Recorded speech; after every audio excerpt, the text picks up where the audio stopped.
Ciao ragazzi, my name is Anthony. Thank you so much for joining me here back on Football Worldwide to talk Serie A. Bit of a different structure today for the Serie A roundtable, but I will be going around the grounds, around the cities, around the suburbs to a few friends of the channel and friends in general. It's going to be very good to hear their honest assessment. So don't stress. You don't have to look at my ugly mug the whole time. This is going to be a show where I give my very short opinions on the fixtures and how we're sitting at match day 30.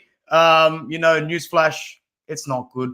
It's not good for the ragazzi back here, but we'll get there. We'll get there, and we'll go through this show nice and unbiased. So why not just start at the top of the table, top of the form, top of the vibes. Pioli truly is on fire, and he's absolutely killing it, man.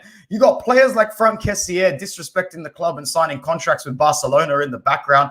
I don't think these guys give a shit, and that's fantastic. Losing him for free is not good, but the way that they're handling the situation at the moment on the pitch, it's very admirable. There's a long time left to go. It's still a long time for them to drop the ball as well. Thank you very much to the 7 people that are tuned in live at the moment.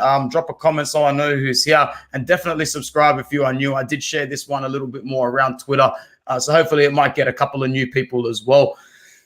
They're on fire. They're leading the Campionato by, I know that they've got Inter's number by 6 points, albeit we have a game in hand, but it's not like we would guarantee that we'd win that game in hand at the moment.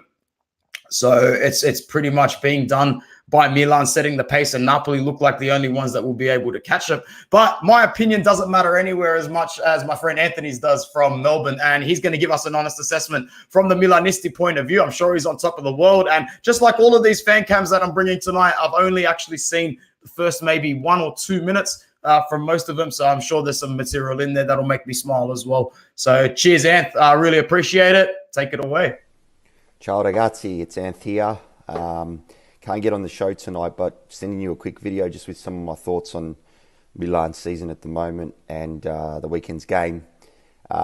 Look, first, pretty happy that we, get another 3 points away to Cagliari. But I'm refusing to say that this scudetto race is done.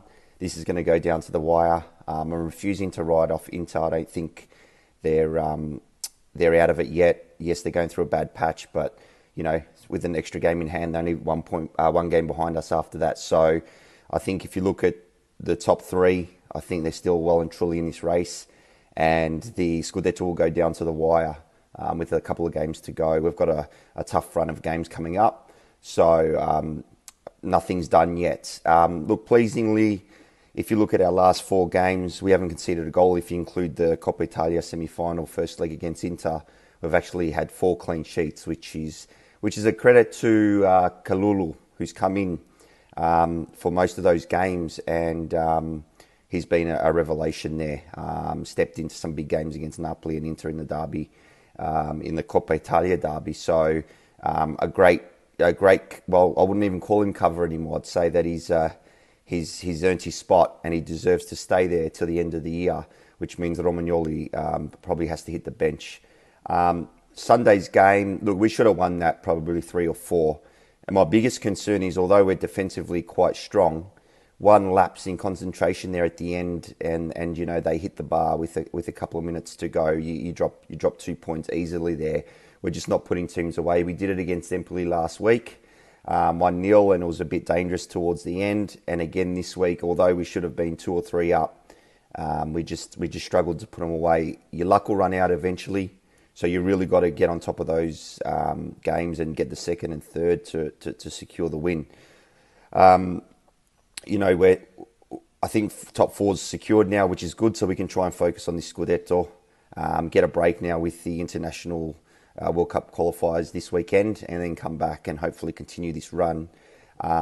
Big credit to Maldini with what he's done with his squad. I read somewhere yesterday that he's reduced our wage bill significantly. So, from finishing 5th with a really high wage bill to being now top with a lower wage bill is a credit to him. His signings have been very smart, very calculated, and I think with a couple more next year, we can be even more dangerous as a team in Serie A and hopefully in Europe. But look, overall, I'm pretty happy with Milan. There's a long way to go. Diaz has to find form. Leao has to remain consistent. Giroud needs to score consistently, and Kalulu keeps his form up. Benacer looking very, very good, as I've said all year. I really want to see him and Tonali in the middle. Tonali was sick this week, so Kessie got another run. But I think Benacer is starting to find that form that we know he's got. So if those players that I mentioned can continue this form, no reason why we can't win the scudetto. But, you know, there's so long to go.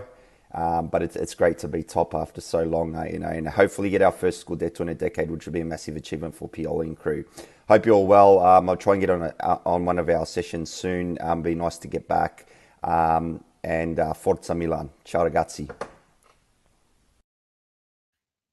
Thanks, Anth. Fantastic stuff, man. Always so realistic. And I would have to agree for the most part. Maldini's job at reducing that wage bill has been absolutely phenomenal. I think he's reduced it by something like 67 million or something like that. That's absolutely phenomenal. The players really know the weight of playing for the Milan badge. And it's starting to show, bro. It's starting to show, like, no nonsense sort of mentality.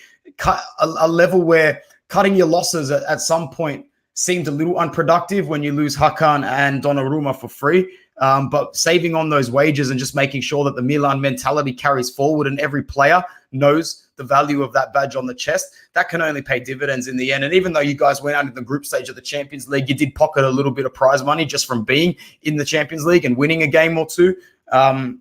So happy days ahead. And, you know, whoever does win the Scudetto at the end of the season, one thing is rest assured, Milan's in a good place. They're in a place where they can go ahead next season and win it, which is still pretty much the case for any of the top four sides, considering the relative strength of Serie A. But seeing Milan do this, yeah. Ashwin's in the chat. It's good to see you on this platform, bro. Seeing Milan top is really shitting my mental health. It is, but you got to be happy for friends like Anth in just the slightest manner. So big ups to them. All right, Roma, the eternal derby. The scoreline is reversed. Man, that flying eagle is going to be waiting to peck eyes out of the Lazio players when they get back on that training camp, man, because that was abysmal. It was dismal. And not only 3 big goals, but 3 big points for Mourinho and his boys. The boys on screen right now, like Tammy Abraham, he's an absolute beast. He is a beast. If I was my friend Adam, I would be significantly worried that there's some sort of fine print size 2 Helvetica clause in the contract at Chelsea that allows him to come back. Hopefully Chelsea remain in the pits to the point for you that, like, maybe the transfer for Tammy becomes like 100% permanent and all those clauses are relinquished, because he's sort of performing like a phenomenon, man. He's really, really good. Chris Smalling's form at the moment, when he is in form, he's instrumental to that back line. It's Mourinho. So for me, anytime Roma pick up a win this season, I've actually got half a smile on my face. And that free kick from Pellegrini is just absolutely dope from all angles. I can't get over it. It's one of the best free kicks I've seen in Serie A for a long time. It's definitely the best free kick I've seen this season. But yeah, we'll see how that goes. There's 9 people here on Football Worldwide and stretching across into Worldwide as well. So thank you. If you are watching on Inter Worldwide, I encourage you to switch over to this platform, Football Worldwide, and like and subscribe. Also, if you're the one watching on the Twitch, I really want to know who you are. So let me know. But that's all for me regarding Roma, and who else but to speak about this but our character and our friend Adam. So take it away, man. Roma, che ci fai piangere, abbracciarci ancora. Grazie Roma. Oh, sono 3 papri, tutti a casa. Abbiamo vinto noi derby. Buonasera a tutti.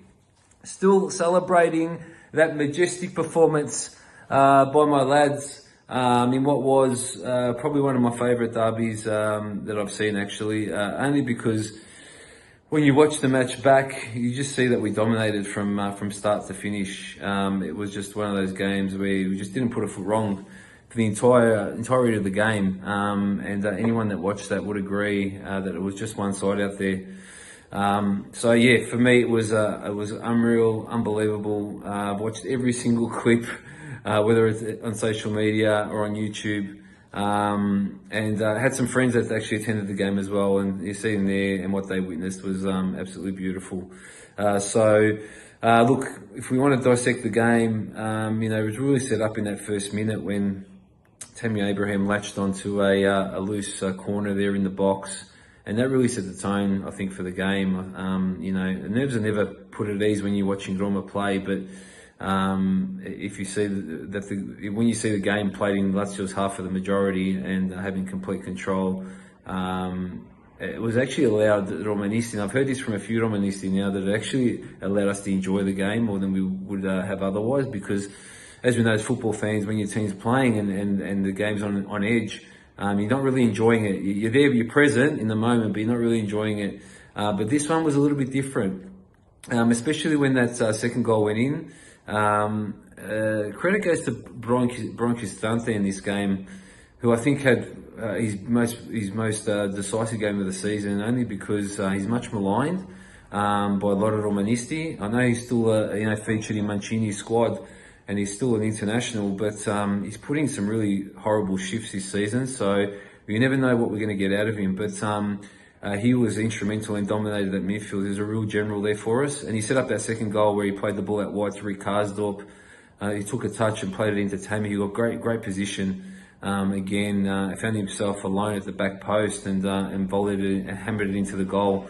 And from there, it was, even more so, we just continued to dominate. And, what can we say about Lorenzo Pellegrini? I won't say it was a high pressure situation because we were already 2 goals up, but, from that distance and being able to put the ball right there in Italian, we say the incrocio dei pali, right at that spot where the crossbar meets the post, from that distance, and Strakosha just had no chance. And, he's really improved his free kick taking in the last 12 months. He's been our designated taker for a little while now, between him and Jordan Veretout, but Veretout can't get near that ball now because Pellegrini's just become, this free kick taker out of nowhere.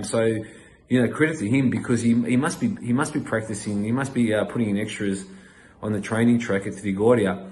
For a good part now of the last 1 to 2 years, because he's just he's now become this really dangerous weapon for us when we get these free kicks outside the box.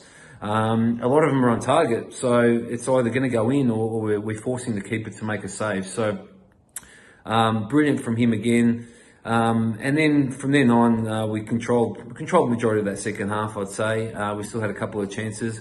But that was it. And, celebrations were just huge after that. Players at the Curva, players taking these massive flags from the Curva and waving them on the track underneath the Curva Sud, which was just brilliant to see. This connection between the players and our fan base continues, and it's been a constant, not only this season but over our history, but more so this season, because like I've said in the past, we've had the sold out sign outside the Olimpico pretty much every home game this season. So the last thing I want to touch on was the rise of a youngster coming through our ranks in Nikola Zalewski, Roman born, Polish international.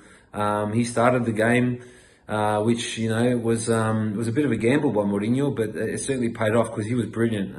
He had a chance in that first half where he could have scored, but he scuffed the shot and went straight to Strakosha.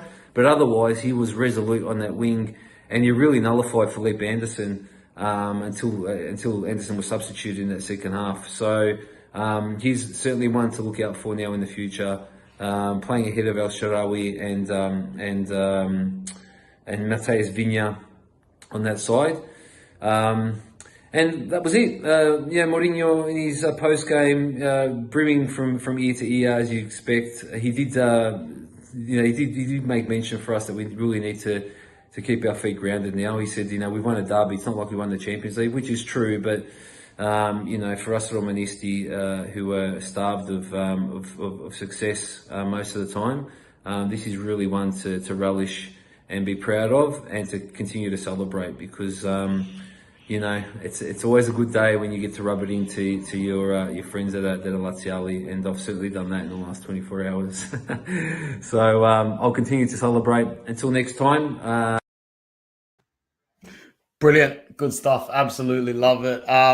There's no reason why you shouldn't be happy. 15 wins this season in 30 games, 50 goals scored, 51 competition points, 3 wins in the last 5. Connection to the coach is great. The only thing I'd say is that, like, you're still finding your tactical identity on the pitch in a way, which is sort of like the opposite to what Maurizio Sarri has. Maurizio Sarri knows exactly what he wants to implement on the pitch, and Lazio are trying their best to play that way, but there's a certain disconnect in the club culture at the moment there, and I'm sure some Laziali could prove me wrong in saying that. I was just talking from a bystander and an outsider's point of view, but good points raised by Adam. But that Pellegrini free kick, guys, if you haven't watched it yet, I don't know what planet you're on. Go and watch that free kick. It was absolutely amazing. Good morning to Amira. Good to hear from you again. Always good to hear from you again. Thanks for tuning in. Really appreciate it. We've got 7 people tuned in on Inter Worldwide and stretched across football worldwide right now. Moving on from Roma, but there's that example, that connection with the fans. Again, at the moment, they were so loud pre-match. It really was like the Colosseum in there. Really, really was. It was really good to see. Great coverage as well. Let's move on. Juve 2, Salernitana 0. It's this dude who scores the goals, and 2 days later, it's this dude who's announced that he won't be renewing his contract. La Jolla leaves for free. We're going to do a couple of different videos in this situation here. I've got one from our friend Michael, who's going to pretty much talk about Juve in general at the moment and what the result means and what they're going through as well. He gives his own sort of spin on the Dybala situation. And then we'll also hear from another friend from the channel as well. So Salernitana obviously not able to put a fight towards Juventus. Juventus were always going to get these 3 points. And now they must be really thinking that any sort of slip up from Milan or Napoli, or well, do you have to wait for a slip up from Inter? Newsflash, you've been going through it for the last month or so. So they're definitely in a position coming up to face Inter after the international break to continue a late surge for the scudetto. And there is absolutely no way that I will count them out until the math says so. So a good win for them. Let's hear a little bit from our friend Michael, and then we'll move into talking about the Paulo Dybala situation. Cheers, Mick. Hi, guys. It's Michael Amendola here, returning as a guest on Football Worldwide. Thank you very much, Anthony, for giving me the platform. Today, we're going to talk about Juventus. Anthony's giving me the platform to talk about my beloved Juventus, and we're going to talk about how we're going at the moment and our last couple of results. And yeah, just pretty much where I think Juventus is going to end up towards the end of the season, how we're going to finish the season off. So obviously, we'll start off with the Salernitana game. Obviously, good to bounce back after disappointing and embarrassing loss in the Champions League to Villarreal. I feel like, players that probably should have stepped up a week before stepped up against Salernitana, and it is what it is, At least we got the 3 points. It was a home game, so it was good to pick up those 3 points. So, a couple standard players always playing a good game. You got Vlahovic, Dybala played well. De Sciglio played a great game. Artur played another great game. Your stock standard ball winners and ball players just played well because we're versing a lower Serie A team, pretty much a Serie B team. So, of course, they're going to get more of the ball and, pretty much get those passes that they would normally not get against a bigger team. It was good to see him move the ball, especially with De Sciglio and Artur. I'm talking mainly about here. But as for Vlahovic, it was good to see him score another goal, and probably could have had another one. Same with Dybala. He was good that he scored, but did miss a sitter as well.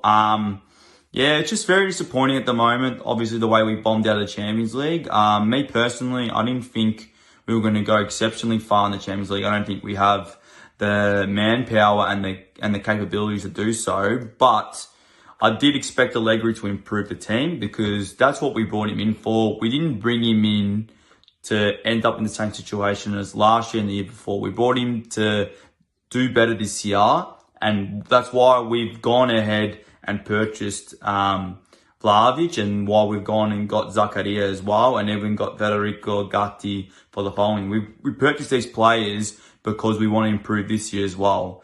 And at the moment, it hasn't been that way, and it's not looking good. In my opinion, if we finish anything less a third, which would be an improvement from last year, I think Allegri might have to go. I know we've signed him on a 5-year deal and it's worth a bit of money, but at the end of the day, there's other clubs in the world like PSG, Chelsea, even Man United. That's the last thing they worry about. It's all about the results and how the team's going at the moment. They're not caring about what they're putting into a coach. If a coach is not performing, not getting the best out of the players, he's gone. And that's how Juventus needs to be. If we're just concerned about paying him money that he's going to be earning the next 5 years, that's our own fault. But at the end of the day, it shouldn't mean that we start slipping further down the ladder and we play terribly like we did against Villarreal and a few other Serie A games this year, like we did against Empoli, when we lost against Hellas Verona. That was another embarrassing loss, and we drew at home to Torino.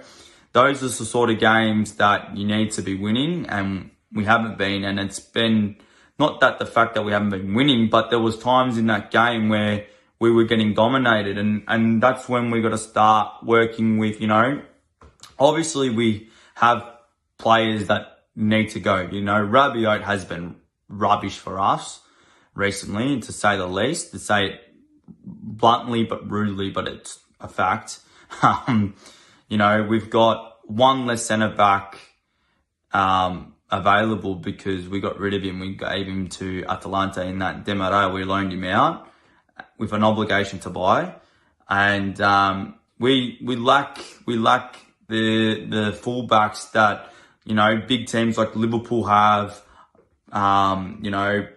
Paris Saint-Germain have, even Inter Milan has better fullbacks than what we do, and even AC Milan, and that's what we lack. And unfortunately for the future of football, you need those sort of, you need those sort of players to add to your attack, and that's where we are falling behind against a lot of these other big clubs. And as you can see, against Villarreal, we struggled to have that extra, striking factor about us, and it got a bit too much. And a lot of it to do with the tactics, a lot of it to do with the players, but at the end of the day, Juventus needs to regroup and work out a way where we can come out of this. And whether it's a change of management to go for something quite different, not giving players new contracts, who knows? Dybala is another example at the moment. A lot of talk about him. He's not going to be signing a new contract. I think it's quite selfish, to be honest with you, the way he's been acting the last year with his on-field antics and off-field antics. You can call it a conspiracy theorist, or you can say whatever you want, but the injuries he's been getting, some of them have been due to muscle fatigue. There's been players in Juventus that... Well said, man. And I don't know why that one cut off towards the end. I didn't do that. But thanks, Lord Figo, for coming in the chat. We all see you. We all hear you. And the reason I like you, Lord Figo, is that you listen. You genuinely listen to everything that's happening in every video and reply to it. So a bit of banter in the chat there. I couldn't resist putting one of his comments up during Michael's comment. But very well said, man. I would think the situation with Demiral, I said it at the start of the season when you sent him on loan. I'm like, this is a horrible decision. This is a 0 out of 10 decision. You are letting go literally the centre back that could really save you when you've got an injury to a first teamer, which is inevitable. Like, in hindsight, Italy winning the Euros was really shitty for Juventus's defense, because it really gave that illusion that Giorgio Chiellini and Leonardo Bonucci were going to play 38 games back to back, side to side, left, right, center with each other. And that was never going to be the case. Absolutely never going to be the case. Overall, with the Dybala situation, we'll hear a contrarian opinion from our friend Francesco Ciccio.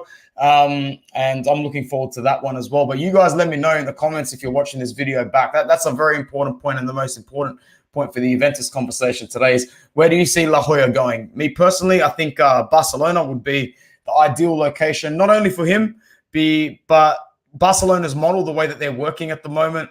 It's all about free transfers, because liquidity is not an issue for Barcelona. That badge on the chest can lure players in, and as long as they don't have to chuck up money up front to skew their books, everything's going to be fine. A couple of examples of that: Adama Traore has taken like a 65% pay cut from Wolves to go to Barcelona. Why? Because it's Barcelona. Pierre Aubameyang getting 300k a week from Arsenal and doesn't even want to rock up to training.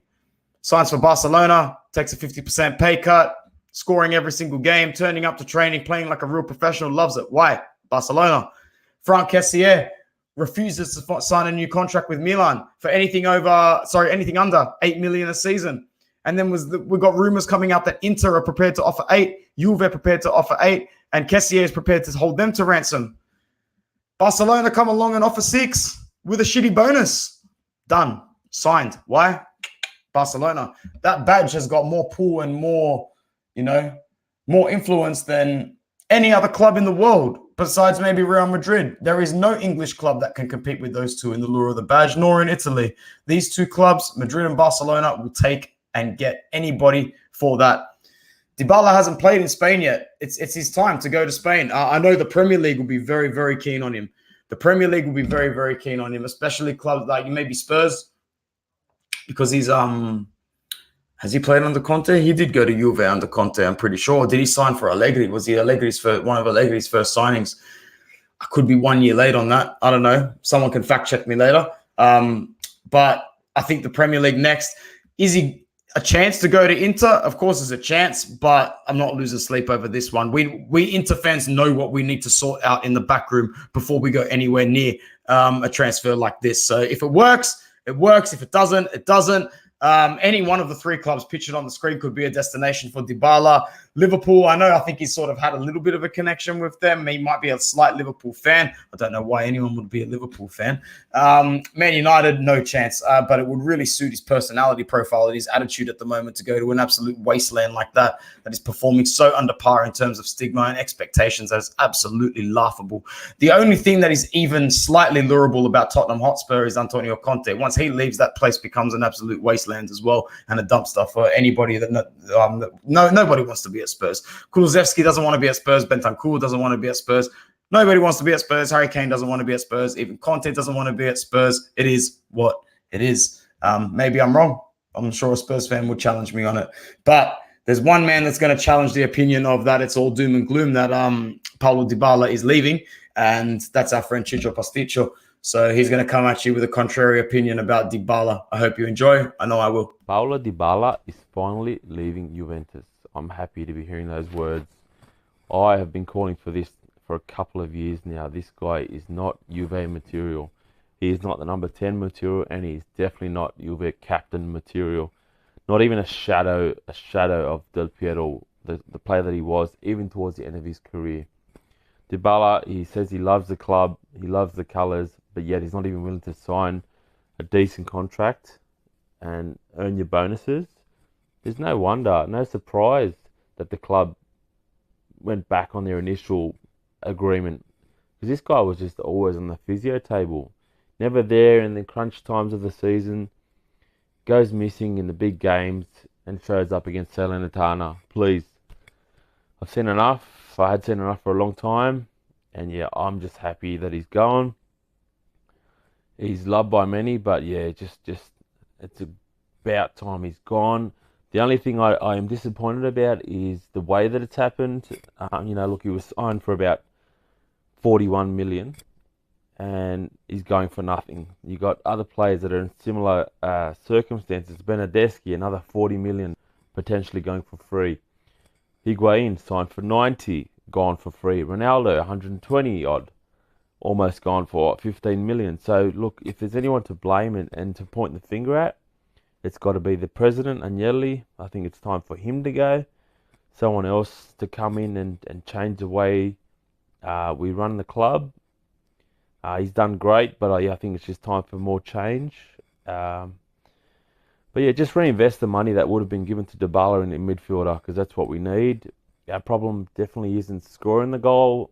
We've got obviously a great striker now in Vlahovic, but we need a quality midfielder, somebody like Milinkovic-Savic, to come in and completely change the way that we play. And a decent striker, someone we've been linked with recently is Raspadori. I'd take him, or I'd take Escamacca, someone like those two. Even Berardi, that guy, we had the chance to get him. He would completely change the way this team sets up. There's talk of Zaniolo. Look, he'd be okay, but would come at a decent price. But I'd definitely go for a bigger name in the midfield. Milinkovic-Savic, at the top of my list. More rumours about Pogba. I'm not sure how I feel about that, but at the end of the day, can't wait for the season to be finished. Can't wait for Dybala to be gone. That look that he gave to the directors up in the crowd that game was just the final straw for me.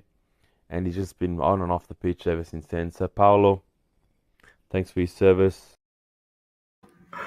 Yeah, thanks, Chich. Always appreciated, man. Very, very good stuff. I'd have to agree for the most part. If I was in your position, if I was in a Juventini's position, then that's exactly how I'd be feeling about this brother. But the fact of the matter remains is that he is gone. He is leaving.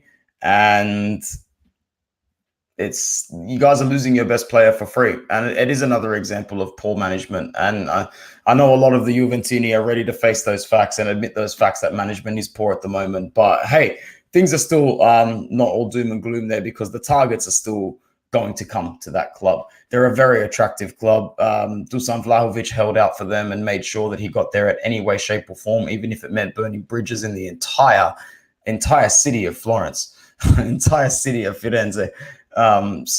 They've got no problem attracting talent. In regards to the talent that he mentioned, Paul Pogba, I think he's dead, bro. Honestly, like, that's a classic example of being at your physical potential peak 4 years ago, 5 years ago, 2016-ish, like mid-2016, just as he leaves Juventus. As he exits Juve, Paul Pogba is the potential bubble waiting to bust into his peak.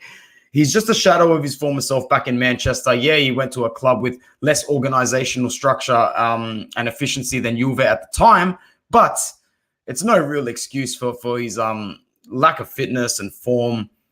It's just facts what it is. Look at Lord Figo in the chat just popping off left, right, and center. Dybala left because of those ugly yellow jerseys, man. We had one of those last season as well. All right, Lord Figo, time to humble yourself. Yeah, that's enough banter towards the other clubs for one video, I think. It's been 33 minutes. We're going to wrap up after the next few games. Arturo Vidal in the mud. Simone Inzaghi in the mud. Inter in the mud. It has been absolutely horrible. We have something like 8 competition points in the last potential 24. Our last victory, besides the Salernitana mugging, which I did not celebrate for good reasons. I said in chats, I'm like, why are you guys celebrating, man? Why are you guys celebrating? You celebrate when you get 3 points against Torino and Fiorentina, because if we're coming back with anything less than 4 or 6 out of those games, we are in deep merda. And that's exactly where we are at the moment. We're in deep shit. We've surrendered all sorts of automatic profile to the scudetto. We've surrendered all sort of basic like mental or psychological challenge, because we have the same run of form and the same run of form as Salernitana and as Cagliari. There he is once again, always popping on the Inter Worldwide channel. Today he's on Football Worldwide, making sure everything is held down. Lord Figo, my scudetto, Forza Inter. It's not going to happen, bro. I really don't think it's going to happen. And if we had any other side but Juventus in Turin this weekend, I would still think there might be a slight chance of psychologically edging ourselves back up there. It's not looking good, man. This weekend could put a mental nail in the coffin of Inter. The game itself, we were sluggish moving the ball up. Our last-minute decision-making was poor. Without Brozovic, it was always going to be hard. And Nico Barella was frustrating, trying to do too much. Hakan needed to be better, although he wasn't bad, he wasn't great. And sometimes you need greatness to move on and win a scudetto. It's getting tough. The only thing Lautaro Martinez can finish cooking is a barbecue. That's all. He can't. It's not happening. Get out of here. People celebrating his hat-trick against Salernitana. I told people not to get too gassed up. Ciccio Pasticcio just said, what, you turn up against Salernitana, please, about Dybala. If he's setting those standards, we are the campioni, we are the champions. I'm setting those standards as well. Don't just turn up against Salernitana and keep missing for the whole season where it actually counts, yeah? That goes for everybody in this Inter side. It's absolutely not good enough. Denzel Dumfries has been good. He's the bright spark and the one positive that I want to talk about. I think his tactical awareness and positioning is better than Achraf Hakimi. He's not better than Achraf Hakimi. I'm not saying that for any Inter fans that watch this. But the result itself is bad, where we are sitting on the table is not detrimental to the short-term future or the long-term future, because sustainability and qualifying for the Champions League is the ultimate goal of any of these four sides going for the scudetto. We always remember that. But we spent the majority of the important part of the season in front. We had the form. We had the run-in going into February. We dropped the ball. I know my friend Jackson also thinks we dropped the ball, and I'm really keen to hear his point of view. I've really enjoyed watching these fan camps because there was so much that was said in them that I hadn't heard yet. So let's go over to Jackson, which I've only heard the first 30 seconds of. Take it away, my G. Jackson here for Football Worldwide. Look, I just want to start with the Fiorentina game. Obviously, I don't think we played that badly. I thought we moved the ball quite well, and we got them into the areas where we could score. There was just that lacking edge of being able to put the ball in the back of the net, which seems to be a bit of a pattern evolving with us as of late. Now, whether that's because Dzeko's struggling to hold the ball up as a target man, whether it's because Lautaro is, he's lacking confidence, it could play a major part. Sanchez being inconsistent as he always has been throughout his career, except for Arsenal. We can point the finger at a lot of different things, and it's up to Inzaghi now to really kind of get that formation right and possibly try something different, because we're going on a run now of 7 games where we've got barely 4 points, and it's just not good enough to be competing for the scudetto title. Now, on that, I still feel that we have a good chance and we're in a good position to still contend for that. I feel like Inter play their best football when we're tested the most. We saw that against Liverpool. The pressure was almost off because everyone had written us off. So I feel like the papers have already written us off against Juventus. So I feel like we can kind of shock them and shock the world and get a bit of a run going there. So look, call me optimistic, but I feel like we can still push through and still be contenders. The season's not over yet. There's only a handful of games left, but we've seen Milan and we've seen Napoli drop points consistently throughout the season. Now, not that we want to rely on that for ourselves, because that's a loser mentality. We just need to do what we need to do, and that's beat every team that's put in front of us from here on out and let the other teams crumble, which we've seen them do leading up to this point regardless. So, look, we've got some important games coming up and the second leg of the Coppa Italia as well. So big results needed, and I feel like we can get some big results. Forza Inter. Bro, I need more Jackson on the Inter Worldwide platform. That's for damn sure. Lord Figo coming for some of your merch and for your sneakers as well. For the Reggie Millers. Nice one.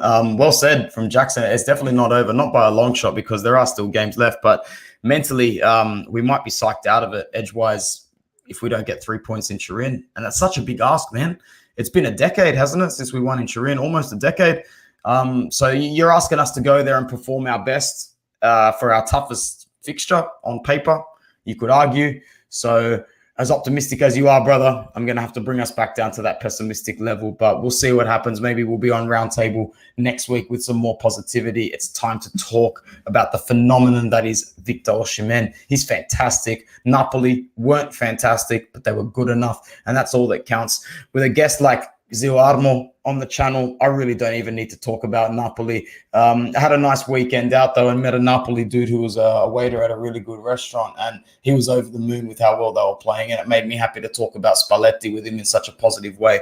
So as much as I love seeing Mourinho succeed and happy more than Spalletti, I'm still really happy to see Spalletti happy, because he is a true gentleman. We can attribute a fair bit of our Inter's uprise to gentleman Luciano. So take it away, Zio Armo. I'm sure you've got something great to say about your boys. Good day, Anthony, and good day to all the Football Worldwide fans. Thank you very much for this little segment that I'm part of right now. Could not be live because I'm busy at work. I'm between clients, so I'm gonna give you my 2 cents about Serie A and try to keep it below 2 minutes. Very happy about Napoli result, of course. Very happy to see Fabian Ruiz and Insigne finally take off the pitch and sit on the bench. Insigne should be sitting there until he goes to Canada. It doesn't serve us. It's useless for Napoli. We've been playing with a man down every time he's on the park. I don't care what you guys saying. He scored 1 goal the whole season in normal play. The rest have been coming from penalty. He does only one thing. He keep passing the ball back to Mario Rui, and Mario Rui keep passing the ball back again. We don't need him. We're playing bad with him. Napoli's been winning game every time he's been taking off. Check the last 8 months of Napoli, and you will see every time Insigne was come off, Napoli start playing better. Same for Fabian Ruiz. Everybody got nuts about Fabian Ruiz and capabilities to score beautiful goal from outside the pitch. Hats off to him. It's great. He scored 6 or 7 goals like that. But he's my midfielder, and I need him to play for 89 minutes in the middle, not score the goal in 1 minute. I got other people that can score goal. He doesn't play in the middle. He does no recovery. He's slow on the ball, slow down the whole movement. In fact, as soon as he come out with the Anguissa and Lobotka together at the back, and Zelinski or any mezzapunta or Mertens behind the striker, Napoli's another level. No one can beat us. So Spalletti, please have the guts to leave Insigne home until the end of the season and Fabian on the bench for a few minutes. Serie A will be decide the last 5 games. Whatever happened from now to the last 5 games, in my opinion, Serie A will be decide the last 5 games. Forza Napoli, and see you next time, guys. Grazie, Zil. Fantastic stuff. Yeah, absolutely, Lord Figo. He's going in every single time, calling it exactly how it is. But a lot of players, like what he didn't mention was a lot of players that Napoli that have just really ground out those last 3 points for them. Like Politano's in good form when he's on the pitch for them. I love seeing that because he was a true gentleman at Inter as well, always doing what he was told. And I think he could have served an important role come the future. But who knows, tactically, we weren't really set up to suit him. But I just really think that Anguissa is having a fantastic season. Osimhen is just an absolute phenomenon. And I would have to agree with like the Insigne slander from Zioarmo. It's just so weird seeing Insigne trying to fake that passion for the city and the club, as I think Adam might have said on one of our shows a few weeks back. And we all know that you've already signed for a team in Canada, bro. Like, stop trying to fake it, man. It's becoming pathetic, but something that's not pathetic is this guy, man. He's an absolute beast. He's a more slim, fast version of Romelu Lukaku, and he's just a gun. That's a really good topic for discussion, actually. Osimhen's season this season or Lukaku for Inter last season? Who do you think's had the better season? I think it's something that you probably have to wait till the last game to see if Osimhen can get that accolade under his belt. But another really good game from him. 3 more points for Napoli, 3 more points for Spalletti. It's match day 30, and they're still firmly in the scudetto race, which is more than most people and most Napoli fans expected. So they're doing the job. They're looking at 5th place. They're waiting to secure that Champions League spot. That's all that matters. What a game for the kid on the far right, Ciccio, who was playing like 4th or 5th division only about a month ago. I think he was playing as low as 6th division at one point in the last couple of years. He is the next money-making machine for Gasperini and Atalanta, the sort of player that goes from being worth, 120K to about 2 million in the space of 1 goal like that, and then give him like 3 or 4 more games for Atalanta, and all of a sudden you're sitting on a 9.5 to 12 million euro player. Brilliant to see him score a goal. Inter are exceptionally lucky that Atalanta are out of form and need to rely on youngsters like this to bail them out. Atalanta, unfortunately, they're destined to not make Champions League this season. In my opinion, and as was agreed by a panel a couple of weeks ago, they are the biggest disappointments of the campaign so far. So much so that the top 4, even if this Scudetto battle doesn't go their way, they know that the Champions League football should be secure, locked up, and you get that sort of momentum going into the next campaign. Ciccio Caputo celebrating, Stefano Sensi playing minutes consecutively and not getting injured, right? Sampdoria win 2-0 in Hipster FC's home park. Venezia, the sort of mistake from the Venezia goalkeeper, I forget his name, but like that's a Serie A level goalkeeping, man.